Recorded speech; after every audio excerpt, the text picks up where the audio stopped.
Aurélien Broussal-Derval est tout simplement, à mes yeux, la personne qui a le plus œuvré pour la préparation physique et le coaching sportif ces 15 dernières années. Pourquoi je dis ça? Parce qu'il a écrit 10 bouquins sur le sujet, il a préparé des athlètes de haut niveau pendant très longtemps, et puis maintenant, il partage beaucoup de son travail gratuitement, et pas que, il faut bien manger de temps en temps. Mais tout simplement, c'est la personne qui a le plus œuvré à mes yeux, et c'est toute cette expérience que je voudrais qu'il partage avec nous. Imagine-toi, Aurélien, tu as en face de toi un jeune coach sportif ou un jeune prépa physique qui se lance. Quel conseil sous-coté, c'est-à-dire qu'on ne voit pas ailleurs, mais pourtant qui a, selon toi, un levier énorme, quel conseil sous-coté tu lui donnerais pour lancer sa carrière? Merci pour ton introduction dithyrambique. Si au moins c'est vrai pour toi déjà, tu vois, ce sera une réussite. En tout cas, effectivement, on partage au maximum, on essaye, et on voit de plus en plus de jeunes coachs qui cherchent les bons conseils, et ça fait plaisir parce que c'est des gens qui se posent les bonnes questions en démarrage de carrière, et s'ils t'écoutent, c'est qu'ils ont trouvé une bonne zone d'inspiration, c'est super. 3 conseils, on pourrait donner déjà un premier conseil axé sur le réseau. On est beaucoup sur les réseaux digitaux aujourd'hui, et ok, il faut y être, c'est sûr, c'est de la prescription très forte, mais pas aussi forte que de la prescription de proximité par des experts qui vont envoyer des gens chez vous avec un projet spécifique, avec un besoin spécifique. Je pense évidemment aux médecins de quartier, au pluriel. Donc les médecins du coin, à plus forte raison les médecins du sport, ils doivent vous connaître, vous devez les connaître. Vous devez être implanté dans ces réseaux-là parce que régulièrement, ils vont prescrire de manière formelle ou informelle d'ailleurs à certains de leurs patients de la pratique sportive pour aller mieux.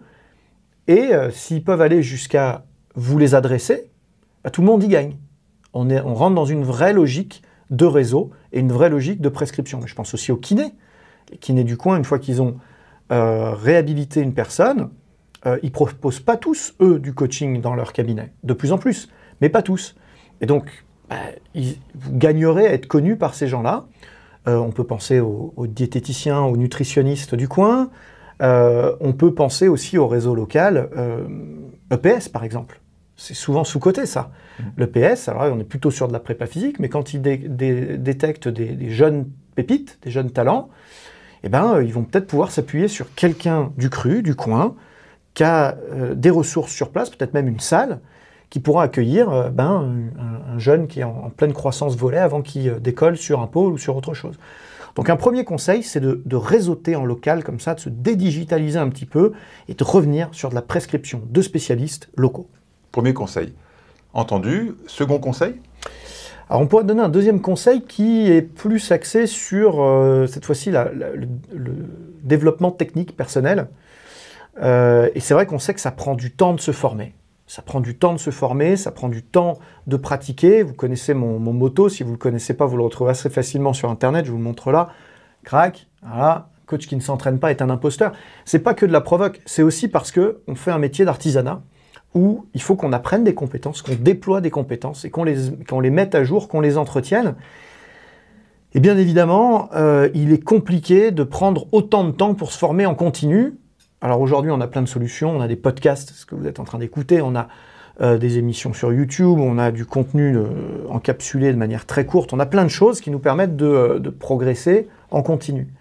Mais quand même, sur la pratique pure et dure, souvent on se retrouve à devoir aller dans des stages, dans des formations de week-end, voire même 2 semaines, on va aller se faire un exos à l'autre bout de la planète pour apprendre une compétence qui pourrait être résumée entre pros en 20 minutes. Une solution que j'ai trouvée moi avec mes potes, c'est le mastermind.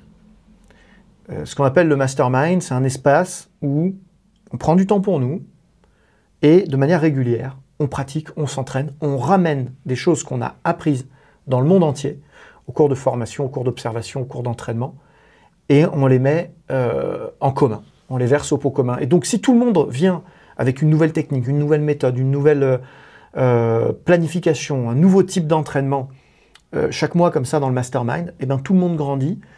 Et c'est sans doute un des leviers de développement personnel que j'ai utilisé sur ces 15 dernières années les plus puissants que je puisse partager avec vous.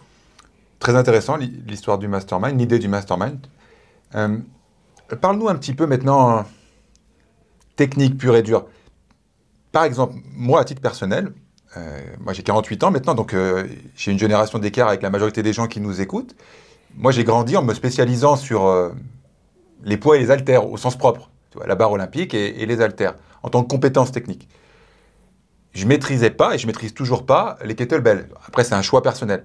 Moi, en 2025, si j'avais 20 ans, en 2025, ça ne passerait plus. Très honnêtement, je pense que je ne pourrais plus ne pas être compétent en kettlebell. Donc, dis-nous, justement, en partant de cet exemple-là, de cette réalité-là, qui se discute d'ailleurs, dis-nous, pour toi, les outils que doivent impérativement maîtriser les coachs sportifs en 2025. Déjà, le constat, c'est que le niveau augmente en permanence.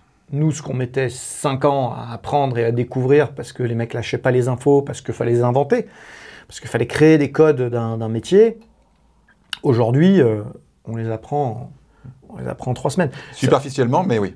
Voilà, en tout cas, on a accès à tout ça de manière superficielle ou approfondie, de manière très très simple. Nous, il n'y avait pas Internet, c'était le début du métier. Ça me fait penser un peu à mon apprentissage du jiu-jitsu brésilien. Moi, j'ai appris avec Rickson Gracie, ceux qui font un peu du JJB, ils connaissent. À l'époque, on mettait 4 ans à avoir une ceinture bleue. Je me rappelle très bien du jour où il m'a donné les clés d'un déplacement au sol de base qu'on appelle la langouste. Ça faisait déjà 1 an que je pratiquais. Ça, c'est quelque chose que tu vois dans la première séance aujourd'hui. Ouais. Donc, évidemment, le niveau, il augmente de manière spectaculaire, exponentielle. Et les exigences techniques avec. Donc, ce qu'on estimait avant comme l'apanage de spécialistes et où on assumait le fait que chaque préparateur physique, chaque coach sportif pouvait être un peu spécialiste d'un truc et puis un peu moins bon sur d'autres. Aujourd'hui, je pense que c'est plus possible. Vous devez être bon en tout. C'est simple. Il faut tout maîtriser aujourd'hui. C'est le niveau d'opposition auquel on est confronté. Et c'est ça. Donc, effectivement, tu parlais des haltères courts et longs, la barre olympique et le dumbbell, pour parler plus contemporain. Le KB, ça paraît être dans les absolus fondamentaux. KB, c'est kettlebell. Le kettlebell. Je trouve qu'on oublie un fondamental dans l'ère du tout fonctionnel et du crossfit et de la prépa physique, c'est le plateau de muscles classique. Hein. Y a tout un tas de machines qui sont assez simples à régler, mais qui sont tellement nombreuses qu'à un moment donné, il faut développer cette compétence-là aussi de la machine guidée, qui va vous permettre d'aller plus loin dans l'isolation, plus loin dans le tempo, plus loin dans la saturation locale d'un maillon faible, plus loin dans la puissance aussi. Donc n'oublions pas le plateau de muscles conventionnel. J'ajoute d'ailleurs que la dimension bodybuilding, au sens très très large, hein, quel que soit l'outil, pour moi est un outil à part entière avec tout un monde et des méthodes qui est un peu passé de mode mais qui reviendra à la mode et sur lequel moi je m'appuie énormément dans la préparation physique et qui a énormément à dire. Donc pour moi il faut se former au bodybuilding, il faut se former de la même manière à la force athlétique et à l'haltérophilie, parce qu'au-delà de l'outil, il y a une culture de transmission pédagogique qui fait que vous passez d'un coach moyen à un excellent coach. Et puis ensuite, il y a les outils un petit peu plus fonctionnels, poids de corps, plus contemporains, on va dire, qui sont le TRX, les anneaux, le poids de corps à part entière, tout le champ de pratique en équilibre instable, qui a perdu un peu de sa superbe sur les 10 dernières années pour tout un tas de raisons, mais vous savez, les mots passent, mais le style est éternel, disait Yves Saint-Laurent. Donc tôt ou tard, on va y revenir, et ça a commencé, là on voit des gros comptes américains qui refont de la pratique en équilibre instable, à forte sollicitation des équilibres à 360, avec des charges additionnelles, donc je pense qu'il ne faut pas sous-estimer ça, ça va revenir. Et puis vous savez ma pratique avec Didier Zoya de mass trainer depuis quelques temps. Je pense que c'est un outil aussi qui, le mass bell, le steel mass, peu importe la porte d'entrée que vous prenez là-dessus, va elle aussi créer de la valeur ajoutée à un profil à un moment donné. J'en rajoute 2 piliers techniques hyper importants qui demandent énormément de pratique personnelle et d'expertise. C'est la pratique de la mobilité en général, mais à plus forte raison de la dimension souplesse, trop peu pratiqué dans le cadre des poids et haltères et qui fait que quelqu'un qui vient de la gym ou du yoga nous met toujours la misère. Et puis la respiration, qui est pour moi un des hacks sous-exploités de l'entraînement depuis toujours en fait. Hein. On peut peut-être rajouter toute la neuroscience et le neurotraining qui est une couche complémentaire à avoir, je pense, aujourd'hui pour rester dans le coup. Ça fait beaucoup de travail, tout ça. Ouais. Beaucoup de pain sur la planche. Mais en même temps, si on veut que le métier de coach sportif ou de prépa physique soit respecté, faut-il encore avoir des compétences proportionnelles au respect qu'on voudrait avoir, quoi. Ouais. Si c'est pour se pointer et puis dire 3 séries de 10 et tenir le chrono. c'est plus un pro de l'encouragement qu'un pro de... C'est ça, on ne fait pas du cheerleading, on fait de l'accompagnement. On fait vraiment de l'accompagnement technique spécifique. Donc c'est vrai que quand j'entends dire la technique n'existe pas, finalement on fait ce qu'on veut, la formation initiale n'est pas si importante. Non, on fait de l'expertise à un champ technique exponentiel, mutant. Et si on ne prend pas le temps de devenir des experts, puis de le rester, eh ben, je pense qu'on passe complètement à côté du métier. Merci beaucoup Aurélien d'avoir partagé tout ça avec nous. Si on veut en apprendre plus, c'est difficile de te rater, mais enfin, admettons que quelqu'un ne te connaisse pas. Pour remédier à ça, qu'est-ce qu'il peut faire? Je pense commencer par googler mon nom. Il devrait assez vite tomber sur un LinkedIn, sur un Instagram et sur un YouTube assez fourni. Tu as raison, j'essaie de continuer à partager énormément.